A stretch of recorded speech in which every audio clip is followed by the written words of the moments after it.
ಇಲ್ಲ ಅಷ್ಟು ಜನ ಇಲ್ಲ ಮೇಡಮ್, ಇಲ್ಲಿ ಅಷ್ಟು ಜನ ಇಲ್ಲ. ಮೊದ್ಲಿದ್ರು, ಮೊದ್ಲೇ ನಿಮ್ಗೆ ಕೇರಳ ಅಲ್ಲೆಲ್ಲ ನಿಮ್ಗೆ 60 ಜನ 20 ಜನ 25 ಜನ ಈ ತರ ಇದ್ರು. ಅಷ್ಟು ಜನ ಇಲ್ಲ ಮೇಡಮ್. ಅಲ್ಲಿ ನಿಮ್ಗೆ ಯುರೋಪ್ ಅಲ್ಲಿ ಹೋದ್ರೆ ನಿಮ್ಗೆ ಹತ್ತತ್ರ 300 ಜನ ಸಿಗ್ತಾರೆ, 300 ಮೆಂಬರ್ಸ್. ಅಂಡ್ ನಿಮ್ಗೆ ರಿದಮ್ ಎಲ್ಲ ನಾವು ಇದರಲ್ಲಿ ಮಾಡೋದು ಇಲ್ಲಿ ಮುಂಬೈಲಿ ಮಾಡೋದು ರಿದಮ್ ಎಲ್ಲ. ಅಂದ್ರೆ ಏನಾಗುತ್ತೆ, ಒಂದ್ಸರಿ ಮಾಡಿದಾಗ ಅದು ಇಂಪ್ಯಾಕ್ಟ್ ಬೇಕು ಅಂದ್ಬಿಟ್ಟು ಮಾಡ್ತಿರ್ತೀವಿ. ಈಗ ನೋಡಿದ್ರಲ್ಲ, ಸೌಂಡ್ ಕೇಳಿದ್ರಲ್ಲ ನೀವು. ಸೊ ಅದನ್ನೆಲ್ಲ ಮಾಡ್ಬೇಕಂತ ತುಂಬಾ ಕಷ್ಟ ಇರ್ತದೆ ಮೇಡಮ್. ಅದನ್ನ ಟೈಮ್ ಸ್ಪೆಂಡ್ ಮಾಡ್ಬೇಕು. ಆಮೇಲೆ ತಿರ್ಗಿ ನೋಡಿ ಇಲ್ಲಿ ನಮ್ಮ ಬಾಸ್ ಕೂತವನೆ, ಬಾಸ್ ಅಲ್ಲ, ಇನ್ವೆಸ್ಟ್ಮೆಂಟ್ ಬಗ್ಗೆ ಇದರಿಂದ ಮೂಲಕ ಕೇಳಿದ್ ನಾನು ನಿಮ್ಗೆ. Why London when we have a talents? ಇಲ್ಲ ಟ್ಯಾಲೆಂಟ್ ಅಂತ ಏನಿಲ್ಲ ಮೇಡಮ್. ಇಲ್ಲಿ ಮ್ಯೂಸಿಷಿಯನ್ಸ್ಗಳು ಕಮ್ಮಿ ಇದ್ದಾರೆ. ಮ್ಯೂಸಿಷಿಯನ್ಸ್ಗಳು ಇಲ್ಲಿ ಕಮ್ಮಿ ಇದ್ದಾರೆ. ನಿಮ್ಗೆ ಸ್ಟ್ರಿಂಗ್ಸ್ ಆಗ್ಲಿ ಬೇರೆ ಬೇರೆ ಇದಾಗ್ಲಿ ಯಾರು ಜಾಸ್ತಿ ಇಲ್ಲ ಇಲ್ಲಿ ಈಗಿರೋ ಪರಿಸ್ಥಿತಿಗೆ. ಸೊ ಜಾಸ್ತಿ ಎಲ್ಲ ಆ ಕಡೆನೆ ಮೇಡಮ್. ಆಲ್ಮೋಸ್ಟ್ ಅಲ್ಲಿ ಎಲ್ಲರೂ ಮೇಡಮ್, ನಿಮ್ಮ ಅರ್ಜುನ್ ಮಾಡೋದಲ್ಲೇ ರೆಹಮಾನ್ ಅವರಾಗ್ಲಿ, MM ಕಿರವಾಣಿ ಆಗ್ಲಿ, ಅಂಡ್ ದೆನ್ ಆಲ್ಮೋಸ್ಟ್ ಸರ್ ಅವ್ರ ಬಗ್ಗೆ ಅಲ್ಲ, ನಾನು ನಿಮ್ ಬಗ್ಗೆ ಮಾತ್ರ ಕೇಳ್ತಾ ಇದ್ದಿದ್ದು. ಅವ್ರು ಅಲ್ಲೇ ಹೋಗ್ಲಿ, but I just want to ask why London. You gave the answer. ಒಂದು ಸಂದೇಶನೂ ಹೇಳಿದ್ರೆ ಇಲ್ಲಿ ಮ್ಯೂಸಿಷಿಯನ್ಸ್ ಕಡಿಮೆ ಇದ್ದಾರೆ ಅಂತ. ಕಮ್ಮಿ ಇದ್ದಾರೆ ಮೇಡಮ್, ಕಮ್ಮಿ ಇದ್ದಾರೆ ಅಂತ ಅಷ್ಟೇ. Okay, have 2 questions to Nora. Love you madam. Love you madam. Sir ಈಗ ಅಂದರೆ ಕನ್ನಡದಲ್ಲಿ ಮುಂಚೆ ನಿಮಗಿದ್ದಂಥ ಚಾಲೆಂಜು ಕನ್ನಡ ಆಡಿಯನ್ಸ್ಗೆ ಮಾತ್ರ ಸಿನಿಮಾವನ್ನು ತಲುಪಿಸುವಂಥದ್ದು. ಬಟ್ ಈಗ ಪ್ರತಿಯೊಬ್ಬರು ಕೂಡ ಪ್ಯಾನ್ ಇಂಡಿಯಾಕ್ಕೆ ಮುಖ ಮಾಡ್ತಾ ಇರ್ತಕ್ಕಂಥದ್ದು. ಬಟ್ ಈಗ ಕನ್ನಡ ಇಂಡಸ್ಟ್ರಿಯಲ್ಲಿ ಆಗ್ತಿರುವಂಥ ಬದಲಾವಣೆ ಮತ್ತು ಬೆಳವಣಿಗೆ ನಿಮಗೇನು ಚಾಲೆಂಜ್ ಮಾಡ್ತು? ಮತ್ತು ಬೇರೆ ಬೇರೆ ಲ್ಯಾಂಗ್ವೇಜಿಂದ ಆರ್ಟಿಸ್ಟ್ಗಳು ಬೇಕೇ ಬೇಕು ಅನ್ನುವಂತಹ ನಿಟ್ಟಿನಲ್ಲಿ ಸಿನಿಮಾಗಳು ತಯಾರಾಗ್ತಾ ಇದೆಯಾ ಅಂತ?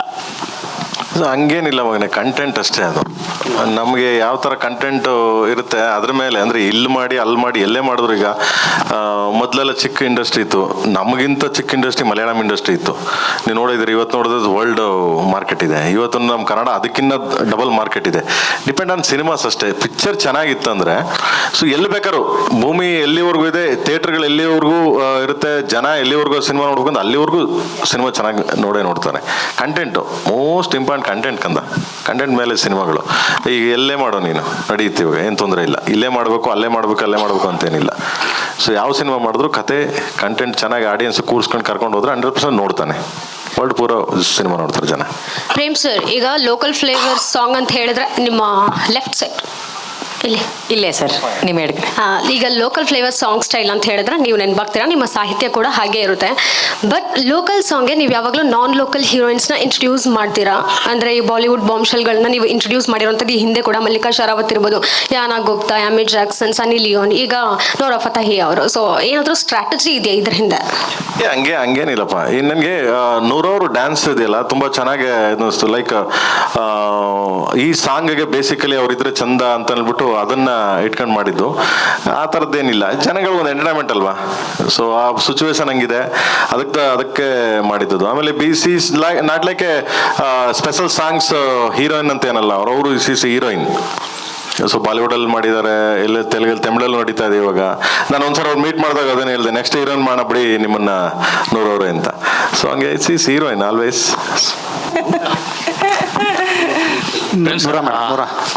ಸಾಂಗ್ ಲಾಂಚ್ ಮಾಡೋ ಸಂದರ್ಭದಲ್ಲಿ ರಕ್ಷಿತಾ ಮೇಡಮ್ ರಿಲೀಸ್ ಡೇಟ್ ಅನ್ನೋ ಸಂದರ್ಭದಲ್ಲಿ ಅವರು ಕೇಳ್ತಾರೆ ಗಾಡ್ಸ್ ಕ್ರೇಸ್ ಆಗಲಿ ಅಂತ. ಸೊ ಕನ್ಫರ್ಮ್ ಸರ್, ಏಪ್ರಿಲ್ 30, ಅಷ್ಟು ವರ್ಷಗಳಿಂದ ಕಾಯ್ತಾನೆ ಇದೀವಿ. ಸೊ ಏನು ಬದಲಾವಣೆ ಆಗಲ್ವಾ ಅನ್ನೋ? ಏನ್ ಮಗ ಹಿಂಗ ಅನ್ಬಿಟ್ಟೆ ನೀನು? ಎಲ್ಲರಿಗೂ ಅದೇ ಭಯ ಆಗ್ತಿರ ಸರ್ ಈಗ. ಇಲ್ಲ ಏನ್ ಗೊತ್ತಾ, ಸೊ ಒಂದು ಜನನಾಯಕನಾಗ್ಲಿ KVN ಪ್ರೊಡಕ್ಷನ್ ಅಂದ ತಕ್ಷಣ ಇಟ್ಸ್ ಬಿಗ್ ಇನ್ವೆಸ್ಟ್ಮೆಂಟ್. ನಿಮ್ಗೆ ಗೊತ್ತೇ ಇದೆ ಎಷ್ಟು ಜನ ಕೆಲಸ ಮಾಡಿದ್ದಾರೆ, ಎಷ್ಟು ಜನ ಅದರಿಂದ ಊಟ ಮಾಡಿದ್ದಾರೆ, ಎಷ್ಟು ಜನ ಕಲಾವಿದರು ಬದುಕ್ತಿದ್ದಾರೆ, ಎಷ್ಟು ಜನ ಟೆಕ್ನಿಷಿಯನ್ಸ್ ಬದುಕ್ತಿದ್ದಾರೆ ಅಂತ. ಈಗ ಹೆಂಗೆ ಅಂದರೆ ಆನೆ ಕಷ್ಟ ಆನೆಗೆ ಗೊತ್ತು, ಇರುವೆ ಕಷ್ಟ ಇರುವೆ ಗೊತ್ತು ಅಂತೀವಲ್ಲ ಹಂಗೆ. ಸೊ ಅಲ್ಲಿ ಸಮ್ ಪ್ರಾಬ್ಲಮ್ ಆದಾಗ ಏನಾಗುತ್ತೆ, ನೆಕ್ಸ್ಟು ಇನ್ನೊಂದು ಟಾಕ್ಸಿಕ್ ಆಗಲಿ, ಅದು ಹೆವಿ ಬಜೆಟ್ ಸಿನಿಮಾ, ಅದು ಇದಾಯಿತು. So 3 cinema at A time ಒಂದು ಸಂಸ್ಥೆ ಮಾಡಬೇಕಾದ್ರೆ ಎಷ್ಟು 1000 crores ಎಬೋ ಅನ್ಕೊಳ್ಳಿ. ನನಗೆ ಗೊತ್ತಿಲ್ಲ ಅದು, ನಾನು ಸುಮ್ಮನೆ ಹೇಳ್ತೇನೆ. ಅಲ್ಲಿ ಪಕ್ಕದಲ್ಲಿ ಕೂತವ್ರೆ ಇನ್ಕಮ್ ಟ್ಯಾಕ್ಸ್ ಅವ್ರು ಓದಿದ್ದಾರೆ. ಆಮೇಲೆ ಯಾಕೆ ಬೇಕು ನಮಗೆ? ಸೊ ಅಲ್ವಾ ಮಗ, ಹೂ ಅಂತ್ಯಾ ಇದನ್ನ? ಹೂ ಅಂತ್ಯಾ? ಓಕೆ, ಹೂ ಅಂದವ್ರೆ. ಸೊ 100% ಒಂದು ಏನಾಗಿತ್ತು, ನಮ್ದೆಲ್ಲ ಡೇಟ್ ಎಲ್ಲ ಫಿಕ್ಸ್ ಆಗಿತ್ತು ಆವಾಗಲೇ.